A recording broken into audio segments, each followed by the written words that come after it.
Redo of Healer is a revenge story that may make you think of the rising of the Shield hero, but this is far more graphic, violent, and Kyoruga revenge is active. But just between me and you guys, I love Redo Healer. Okay, let's get into it. In the original timeline, Kyoru was just a boy from a small village, blessed with a healing power, and thinking with his power, he'll protect his village and the world. However, as time went on, he was forced into becoming a drug addict, a slave, and despite being a recognized hero, not a soul treated him as such. But, in time, he built a resistance to the drugs he was forced to become addicted to, and when facing the Demon Lord, Kyoru revealed he was no longer an addict and defeated the Demon Lord single-handedly. Thus, he got the Philosopher's Stone and decided to turn back time so that he could not only get revenge, but rewrite the world into something fairer. Why? Well, beyond his own need to not be used and abused, he recognized that humans massacring demi-humans, stealing their land, enslaving them, that caused the trouble humanity is dealing with. But, thanks to the power of spin, people never take account of it. So with Kyoru saving the Demon Lord, more so than killing her, he is gifted with the ability to remember his past life and began his quest. That is, take down the eldest princess of the Gyral Kingdom, Flare, the hero of magic, and bring down her tyrannical kingdom. One of the reasons I brought up the rising of the Shield hero is because of the disrespect Kyoru experiences at the hands of Flare, being similar to what Naofumi experienced with mine. However, in the rising of the Shield hero, Naofumi is just accused of rape and isolated. Kyoru suffers throughout the whole journey of defeating the Demon Lord, and when it comes to Naofumi, he gets revenge by winning over the people. Is for Kyoruga? Well, he'll take a more direct approach, but what really helps Kyoru stand out is the extent of the abuse he suffered. From being repeatedly drugged, a borderline slave, and who knows what else, the level of suffering goes beyond being a social pariah. And considering that we see Kyoru of sex, take drugs to build up an immunity, and that's in the first episode, imagine what will come in the future? Especially in terms of killing or embarrassing Flare and perhaps on behalf of the demi-humans, bringing balance back to the world. Violence and sex are often found in action anime, but one of the issues we've always found is that both rarely add value to the story or even the development of a character, or a relationship. Now, granted, he is in a harem, but it's clear the women approached him, both are getting pleasure, and it further enhances the idea that while Kyoru is the protagonist, he isn't a saint. He isn't some pure warrior trying to correct his world's timeline. He is still a boy who has just came of age in his urges. Which, if a beautiful woman wants to satisfy him, he isn't going to say no. Kyoru is a gifted healer, for sure, and the Gyral Kingdom employs him to use his talents. Even the great swordswoman he heals in this episode looks attractive. With a broken arm he heals with ease. Of course, there's a downside to his power. He can feel the terrible experiences of the person he heals, and he even faints, but overall, his healing power is incredible. He's also able to gain the experiences of those he heals, and this is clear when he decides to have sex with the maids in the castle, so that he can absorb their experiences. Kyoru's healing powers are ridiculously overpowered, and it's exciting to watch him break the healer stereotype. He's far from noble, and his intentions are nefarious.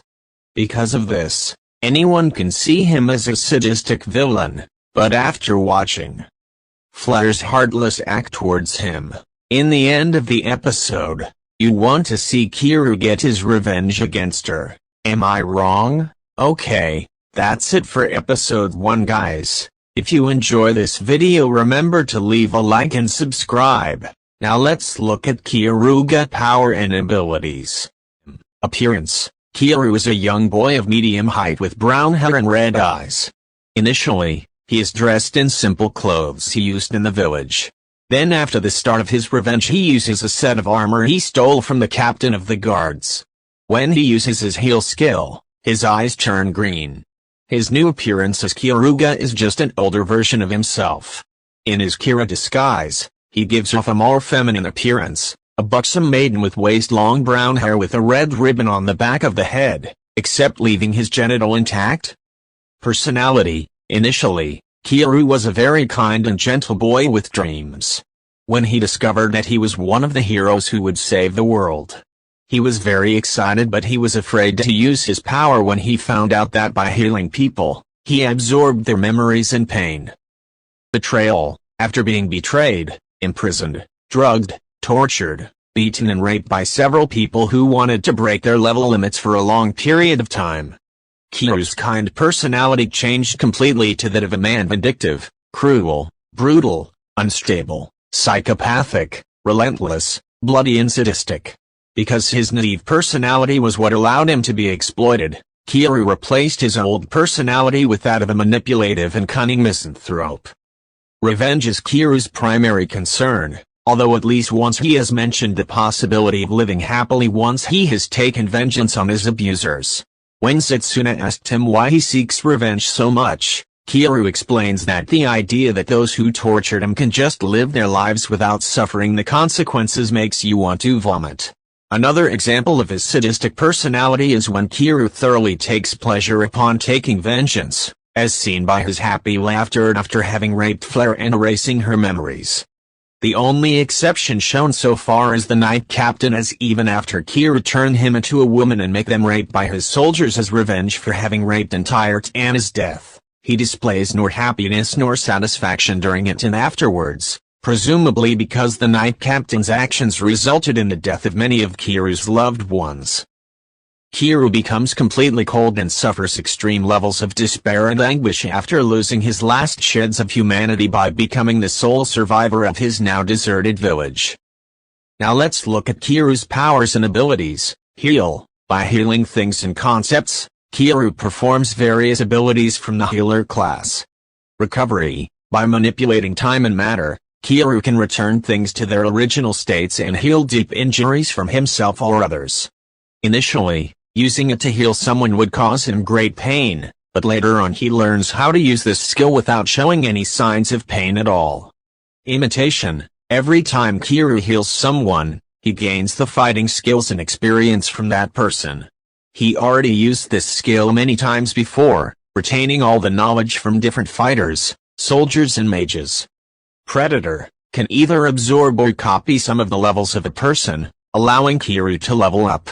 The same ability can also be used to absorb all the mana from someone, or just a portion if he wants.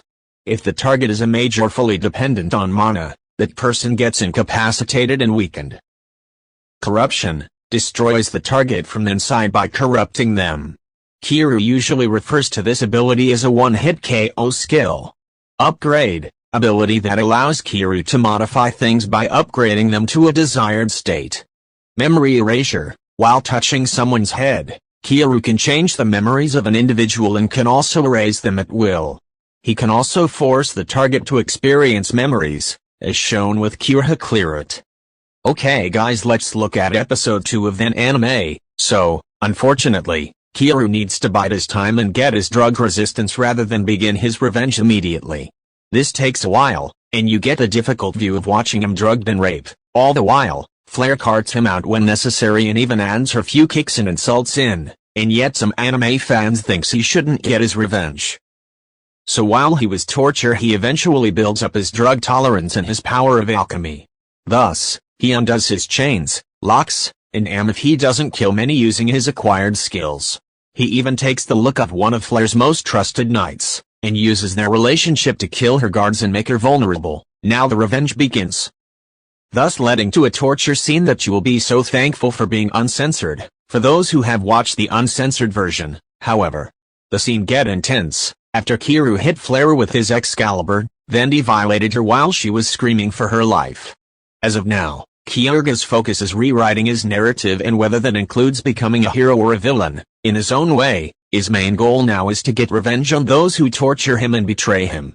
Now we will see what he will do after this. Okay, let's look at episode 3 of Redo Healer. Once again, we find ourselves repeatedly asking, what the F, as we see what Kiru went through. But his actions as Kyoruga still don't imply he desires to be better than his torturers. For about 4 to 6 minutes, in episode 3, it's all about Kiru being abused. If it isn't Flare pouring the drug over her vagina for him to lick, it is Blade. Out of jealousy, abusing him and also assaulting him to taste Flare. Oh, and we forgot, because Kiru got an erection from licking Flare and giving her pleasure, she would kick and stomp Kiru's groin. However, the most disturbing, which I know is strange to say, is how Bullet treated Kiru.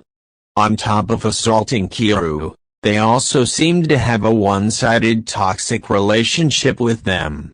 Like, Bullet was fully in love with Kiru and seemingly, like Blade, mad that Kiru and Flare had something going on, like he had a choice. Now this is why I want him to get his revenge. But, to take things to the next level, it seems Bullet liked to doll Kiru up a bit, and sometimes wanted to kill him so Kiru would be beautiful and young forever. That just sick me. Anyway, Kyoruga and Freya has too much trauma being associated with the Imperial capital, including hearing Princess Norn, Freya's sister, coming back. Kyoruga decides it is time to leave. This is good timing considering, not too long after he leaves, it is realized Leonard is in the dungeon, not Kiru. But that is a story for another episode. This episode focuses on Kyoruga and Freya heading off to Lanarida, a free city east of the capital. A place that is on a bit of a downturn. Why? Well, a monster's carcass is likely rotting and affecting the water supply. And the city is a bit lawless, and that just means opportunity for Kyoruga. Mind you, not the opportunity to live up to the title of hero, because that is not his desire. Rather, the opportunity to make money with the cure using his blood and make a potion. One he sells, without revealing the mixture, to make sure he has income to fund his travels. With 28 pieces of gold, Kyoruga decides it is a good time to buy a slave. Freya, despite her former life as Flare, doesn't really understand why, but most of Kyoruga's actions perplex her, so this is understandable. Kyoruga wants a slave due to loyalty, and with the slave he chooses, he finds the female, demi-human version of him.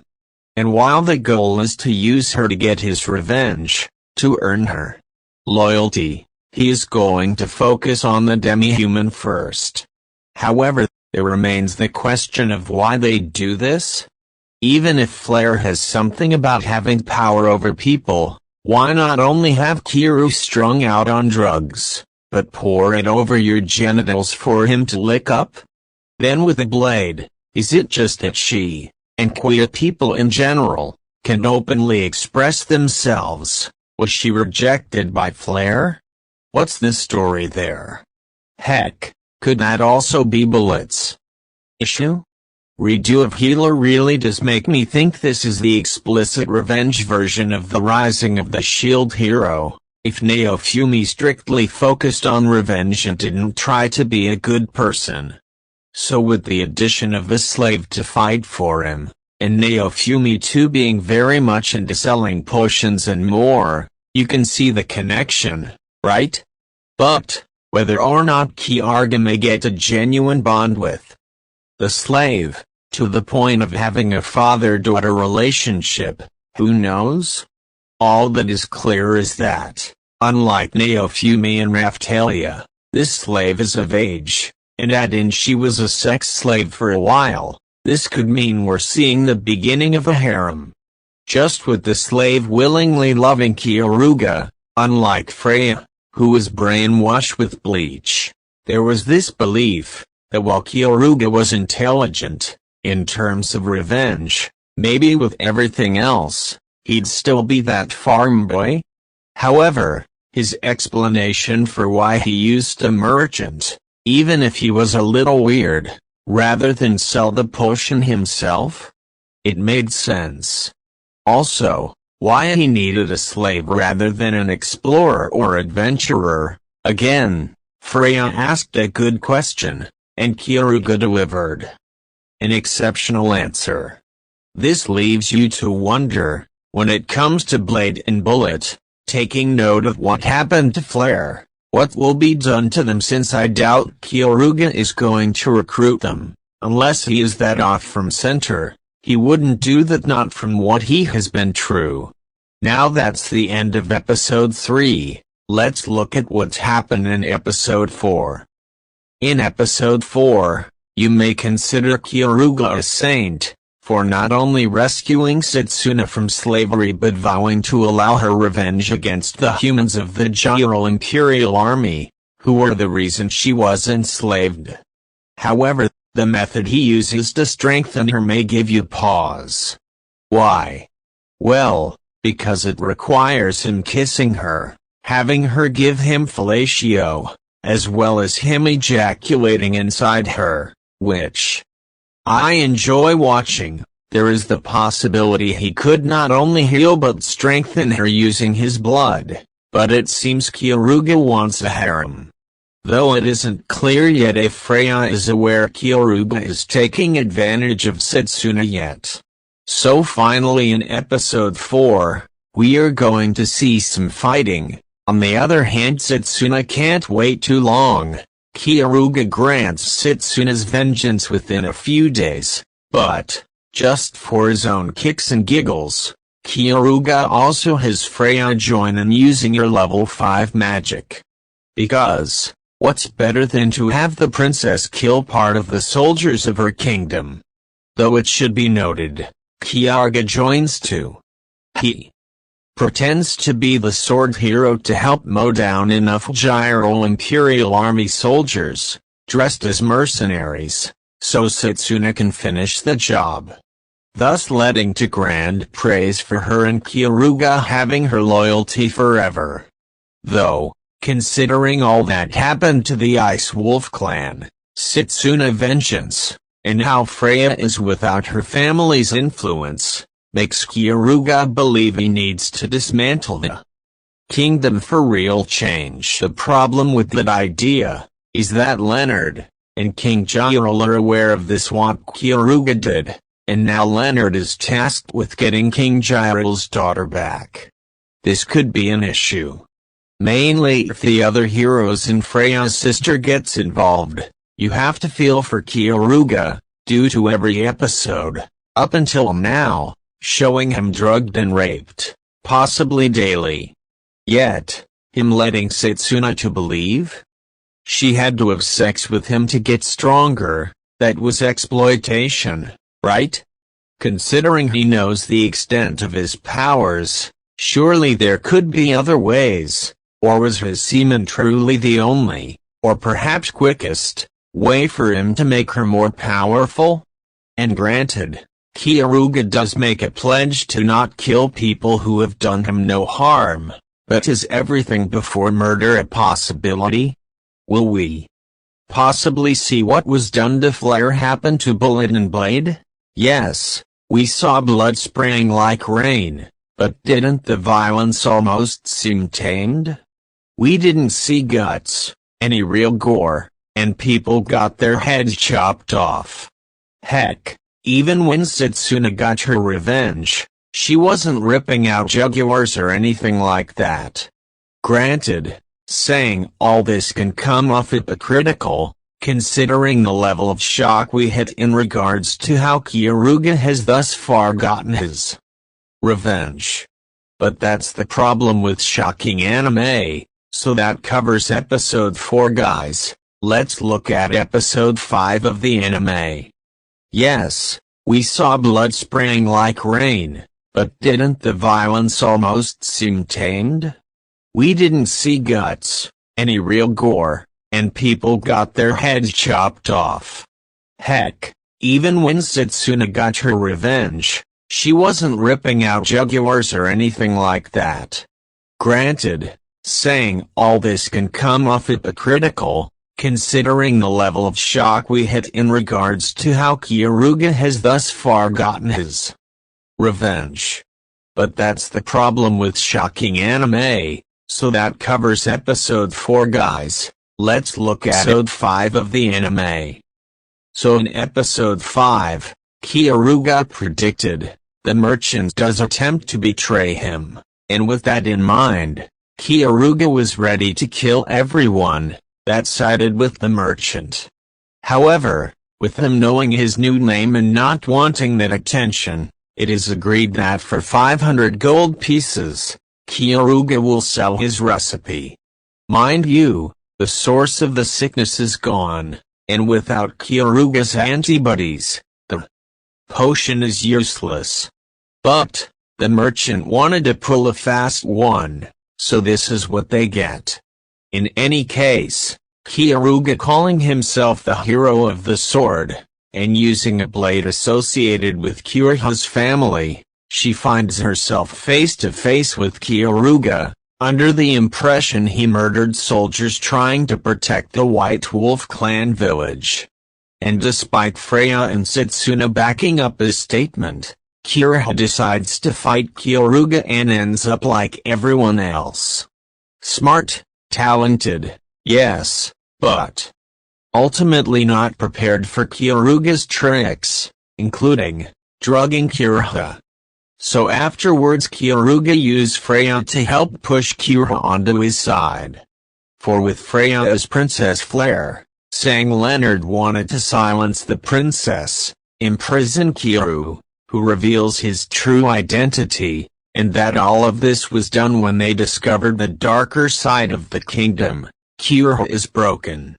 Her sense of justice is shown to be off, and pair that with the drugs Kyoruga gives her? Well, she ends up joining his harem, as we all expect.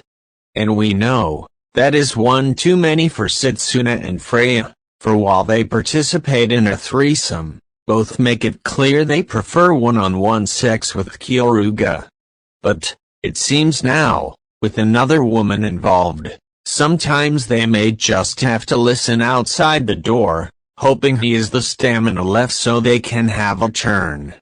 The struggle that is Kyoruga seeming so powerful is that it makes everyone seem meek in comparison. However, with Kyoruga giving Kyoruga a run for his money in a rather entertaining fight, you can see him having to act calculated beyond how he usually handles situations. And while he ultimately won and subdued Kyoruga, just knowing people can still be a threat and injure him, that's all that matters. While Kyoruga should have no issue sacrificing Freya, due to her former life as Flare, and Setsuna due to her being a slave, he has some semblance of a bond too. Anna is different. As established earlier in the show, Anna raised Kyoruga, and while he hasn't spoken to her or sought her out, this doesn't mean she was forgotten. And considering we know what soldiers do, from enslavement to rape, I fully expect what we saw Kyoruga go through in his past life, Anna will deal with. Which perhaps will inject the sense of emotion that Healer is slowly losing.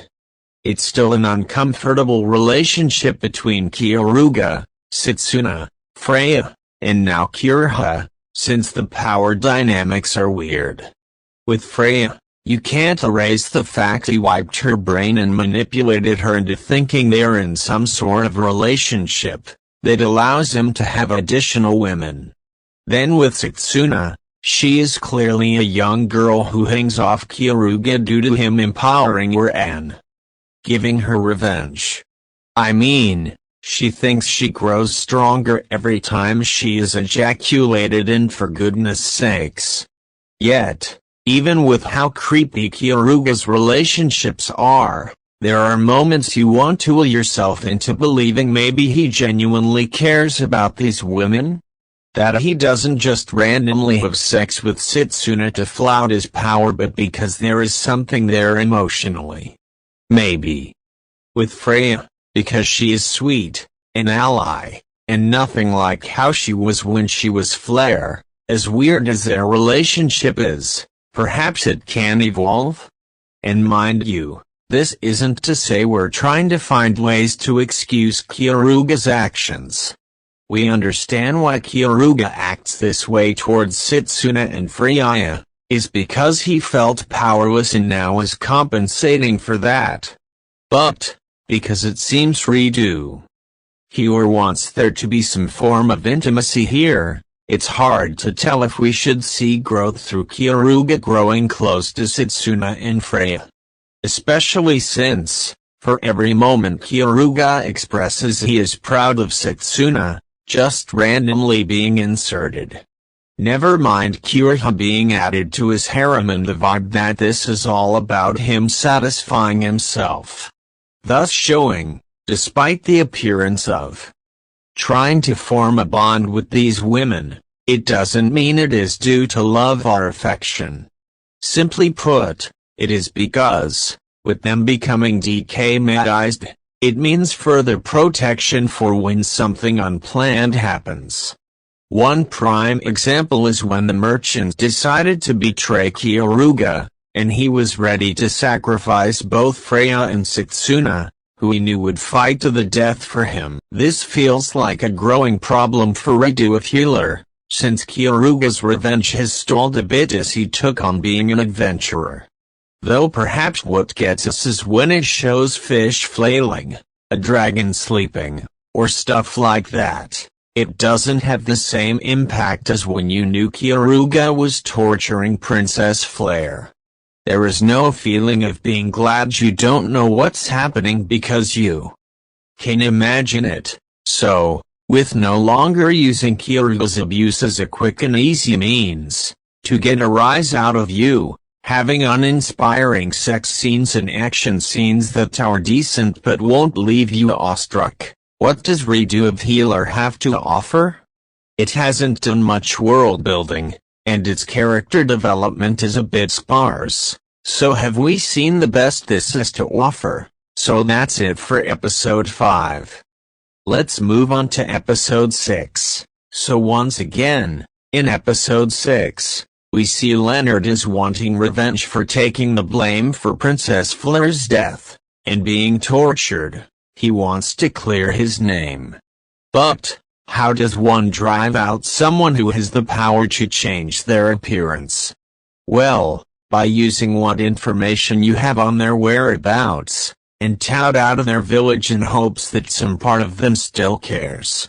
Which, lucky for Leonard, despite how Kyoruga talks about members of his harem, the people in his village remain a soft spot for him, especially Anna. Hence Kyoruga sends Kyoruga to gather information as he covertly arranges a meetup with Leonard. Someone who he is told raped Anna in front of his village, and with using Hill and seeing what he did, Kyoruga makes Leonard into a woman and throws him to undesirables to experience just what Anna did, leading to Kyoruga rushing to save Anna, but he is too late. Thus, he decides to have vigorous sex with Setsuna and Freya too. Well, there is no other way to put it but, F the pain away. You might think that Kyoruga, with Anna now dead, would let the other villagers die simply due to less of a connection with them. However, he instead shows up at their execution to save them.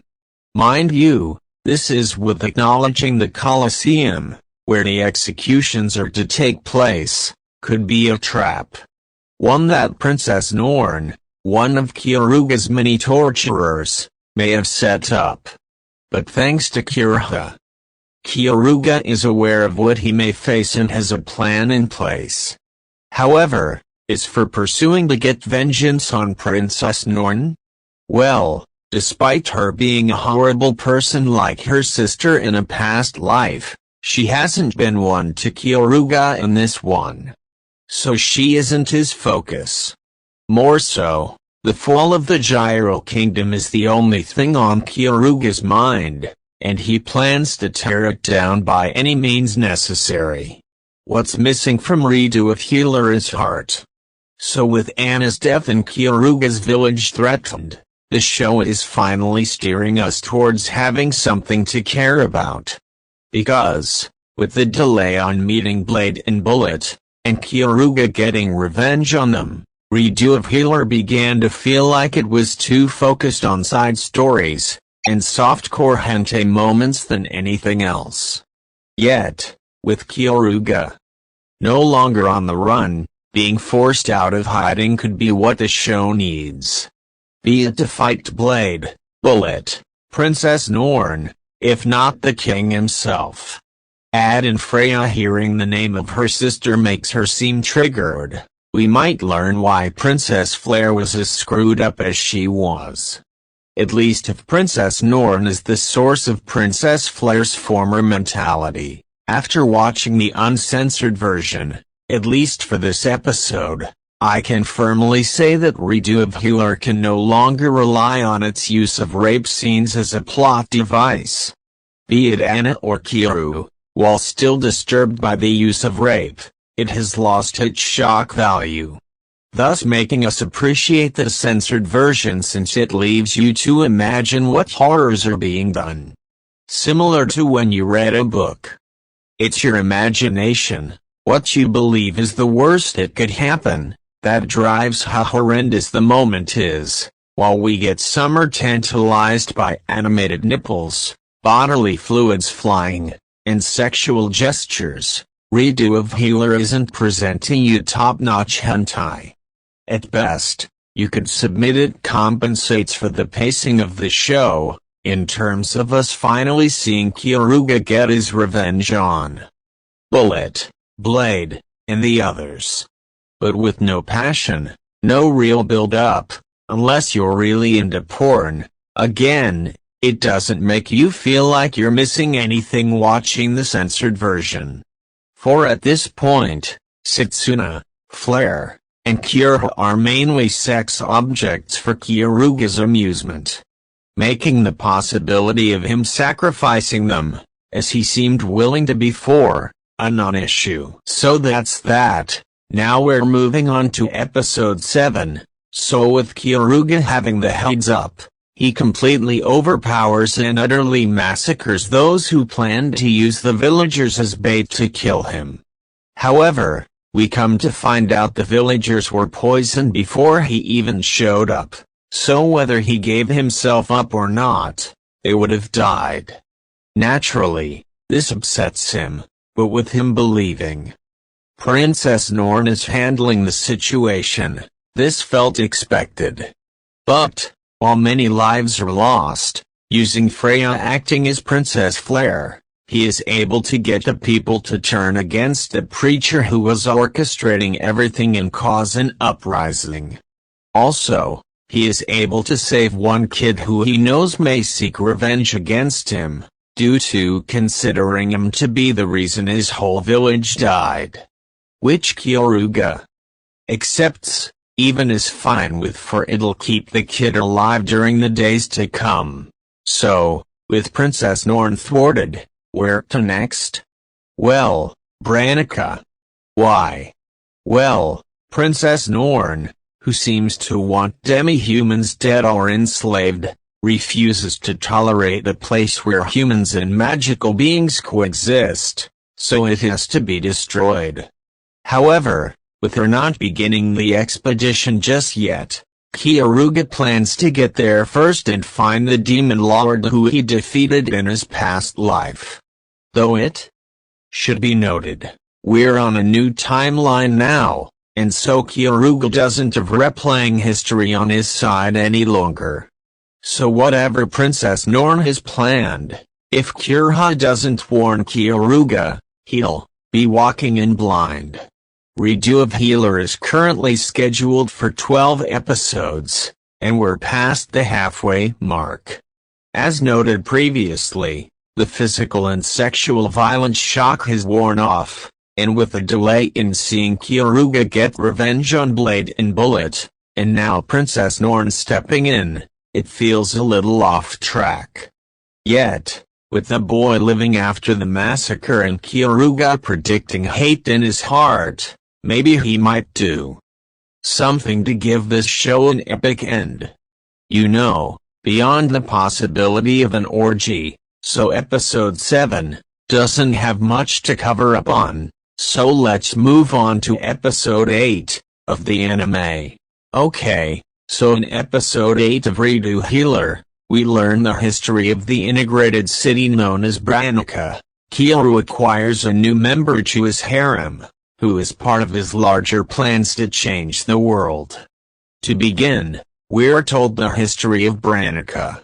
It was a border town deserted by the Gyro Kingdom nearly 20 years ago, and it is thanks to a feudal lord that we see the coexistence of demons and humans. Mind you, this didn't come easy, but with demons appreciating human culture and humanity liking the benefits of techniques and magic of demons, peace exists, that in providing blood or paying taxes to help maintain the peace, which, for Kyoru, sets a precedent he would like to see spread. However, he has to keep Eve, the demon lord he met in his previous life, alive for that to happen. This is a bit of a challenge, for he has 4 years to go before she'd ascend, and with Eve being part of the Black Wing tribe, she is hunted. Why? Well, the current demon lord ordered a genocide of that tribe due to them being the tribe that produced the former lord, and they are not only unique but powerful, and it makes Eve a notable target. With Eve being targeted as she is, Kyoru talking about protecting her comes off real suspicious. However, he confesses his reasoning, and while it doesn't put Eve at ease, it gives her something to think about. But what perhaps seals the deal is Eve wakes up to find Kyoru's morning routine of sex with both girls in his harem. This leaves her a bit excited and nervous, and while Kyoru says he won't force her, there is a bit of pressure applied. All I know is, Eve's revenge plot better be more interesting than Setsuna if we're taking out a demon lord. For with the shock and awe of the sex gone, and the violence, we need another Kyoruha fight where Kyoru and his team aren't at this massive advantage. There is a need, and perhaps desire, to see them struggle as they face off against someone immensely powerful, and can't be found and taken down all in one episode. Especially since Kyoru's revenge on Blade and Bullet keeps getting pushed back. It's interesting how Kyoru blurs the lines of morality to how he sees fit. The prime example being, he didn't force Setsuna go in bed with him but made it seem it was the only way for her to be stronger, thus making her an addict like he was to drugs. Now, with Eve, he teases her youthful appearance and basically uses reverse psychology to get her to go in bed with him. Leaving you to wonder, did Kyoru change his drug addiction for X addiction? Granted, it isn't like he has to do what he wants at a moment's notice, but with him going through a drug addiction and building a tolerance, should we consider this show being potentially deeper than it probably is? That is in Kyoru moving from one addiction to another. Let's wait and see. Okay, so we're moving on to episode 9. In any case, Kyoru begins the job of protecting Eve, Princess Norn and one of Kyoru's targets, for revenge arrive in Branica. Eve is really uncomfortable with Kyoru, Setsuna, in Freya's threesomes, but it comes with the protection. Plus, if Eve is honest, she is intrigued after seeing Kiru's Excalibur. Plus, the sounds she hears? Well, they do turn her on a bit. Mind you, being in the room still causes discomfort, but she isn't going to lie that she isn't still looking through her fingers and with her ears peaked. She wants Excalibur. Anyway, for Eve to become Demon Lord, she needs more than just Kiru. She also needs Caladrius, a divine bird of disease that can either spread her and them. Also, she has to take a trip around the planet, amongst other things. But, before getting to all that, Kiru has to handle the members of the Mad Cow tribe, which he does, in the only way he knows how. Be it breaking their limbs or having their iron-head cow, they usually ride them. Which, with being violated in such a way, it leads them to open up about whether anyone else knows of Eve or is coming after her, of which the answer is no, with giving them more than enough time. Norn, Blade, and the members of Princess Norn's Order of Holy Lane arrive in Branica. This draws Kiru's attention since, while Norn is worrisome, Blade is a different story. Plus, Blade, like Bullet, are on Kiru's revenge list, and with Blade coming to him, it seems almost divine. For now, it is time for her getting just desserts, and with Freya and Setsuna by his side, Eve as well, he may have what he needs to enact justice. We've known of Blade's existence forever and saw what she did early in the season. However, there was a serious question of when Kiru's revenge on her would be focused on since so much attention was put into building his harem. Well, we got our answer for with her showing up with Princess Norn. It means revenge should be coming soon. Now, considering Kiru, by accident, caused bestiality and got a member of the Mad Cow tribe raped by their own pet, who knows what may come to Blade. I mean, let's not forget all Princess Flare went through before her mind was wiped, nor her being a borderline slave in her current life, since we don't know the full extent of Kiru's heal magic, so we're moving on to the third to last episode of the anime. While Kiru believes he may finally have a face-to-face chance with Blade, between Norn and someone named Hawkeye, will he get his chance for revenge? From a bell tower, Kiarga spots his target, Blade, but also someone named Hawkeye. Now, not much is said about Hawkeye, beyond him being a hero, and it seems clear Hawkeye can see far beyond what an average human can. Thus, he is a threat. But not one Kiaruga has any reason to attack, so he isn't put into his plan. Rather, working with Carmen, the merchant we met in the last episode, Kiaruga, once more, tries to set up a consistent stream of income in order to pay for travel expenses. Which, with Carmen not greedy like the other merchant, it seems this relationship will last as long as Carmen doesn't get himself killed. With Blade establishing herself as a local rapist, taking advantage of girls going to a local bar, Kiaruga begins to put a plan in place. One that has him consider using Freya or Setsuna, but he cares for them too much to let them be potentially broken by Blade. Especially since Blade, whether dealing with a man or woman, likes to drug them, tie them up, and have their way with them. So, since it is safer, Kiaruga simply transforms himself into a girl, who he names Kira, and has Freya make him up. But, being that this is Redo with healer, despite Setsuna not into girls and Freya thinking this is slightly weird, they both pounce on Kira and have some fun. Which, after all that is done, Kira heads out to the bar, and we're reminded that, no matter how Kyoruga looks like, his powers remain. Hence him hooping a few dudes' ass. However, when it comes to Blade, things are a bit more difficult. Why?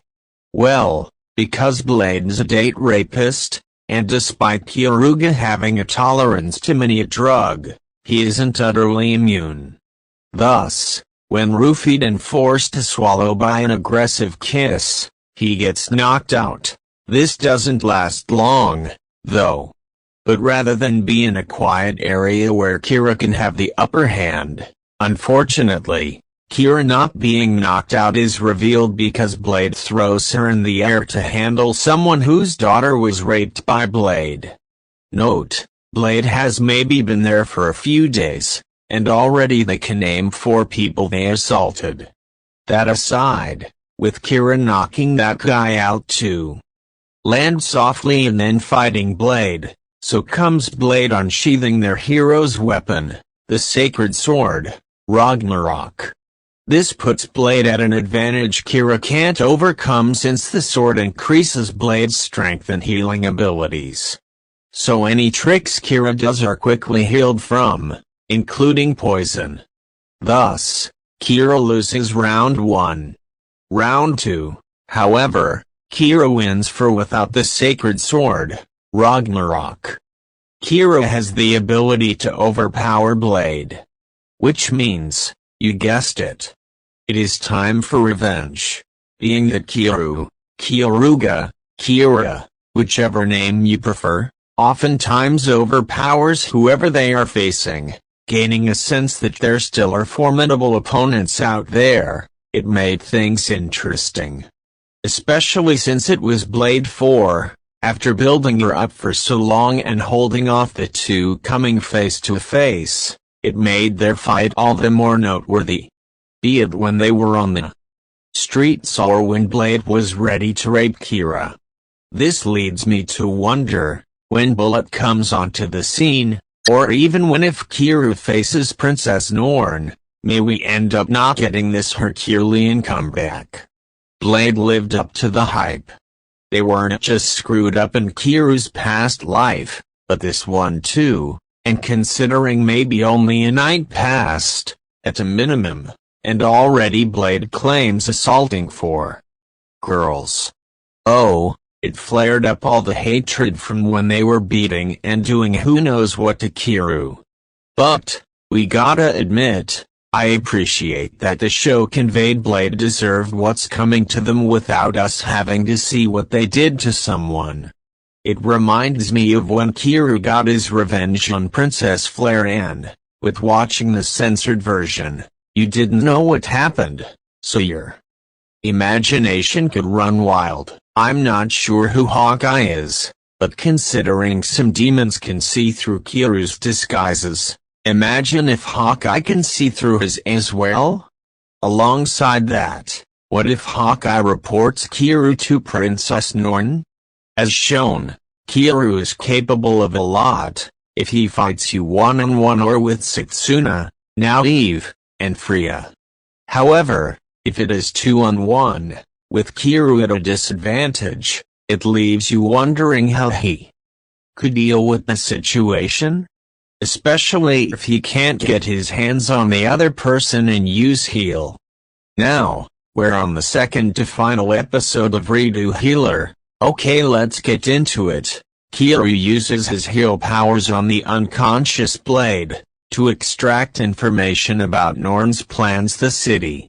He takes Blade to a random theater where he subjects her to a cruel and unusual game. Kiru has drugged up 3 men on a hunger and lust potion, and if Blade wants to live, then she needs to pleasure them more. Otherwise, she will be eaten.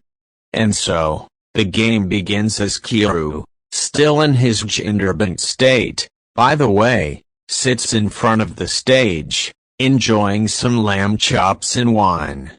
Midway through, he decides to give Blade support, more like sabotage, by changing his appearance and voice to Princess Flare. Thinking that the fake Flare is real, Blade's heart breaks and loses her will to keep going. Cannibalized by the three men, Blade dies and her sword, Ragnarok, returns to its original state, an orb. Triumphant, Kiru takes the orb and laughs on his way out. Kiru meets up with the merchant Carmen again, but immediately senses danger when Hawkeye Trist, one of the three heroes of Gyro Kingdom, approaches him from behind undetected. Hawkeye reveals that he knew Kiru was spying on the Gyro army, though the latter plays it off as a mere investigation. The warrior also tries to recruit the protagonist to the kingdom, impressed by his alchemy skills. Kiru declines and Hawkeye is about to leave before he gives him a stern warning to not meddle. The episode cuts to Kiru alone in an inn room, looking in the orb that used to be Blade's Ragnarok. He touches the orb and demands it to give him the power that he needs to save the world. The holy armament grants him the power and transforms into a gauntlet, with a creepy eye, called Georgius. Amazed by its potential, Kiru breaks out into a maniacal laugh. Just moments later, another bedroom scene. The next day, Norn presents herself to the citizens of Buranica. She claims that the demons are taking advantage of the humans and the humans are brainwashed. Some of the citizens protest against her bogus allegations and it escalates to the point that one of the townspeople attempts to assassinate Norn. It turns out that it was staged so Norn can find the excuse to indiscriminately execute the townspeople. Unfortunately, among the chaos, the Gyro soldiers kill Carmen as he tries to help the others escape. Kiru finds him, but it is too late and he swears revenge on the soldiers. He summons Georgius, which turns out to have auto-healing capabilities, and goes on a rampage. Meanwhile, Norn is wondering why the feudal lord of Buranica still has not surrendered. The episode concludes with a random soldier informing her that a mysterious swordsman is wreaking havoc on the army. Okay, so that's it for today guys. If you enjoyed, remember to leave a like and subscribe. Stay tuned to see the final episode.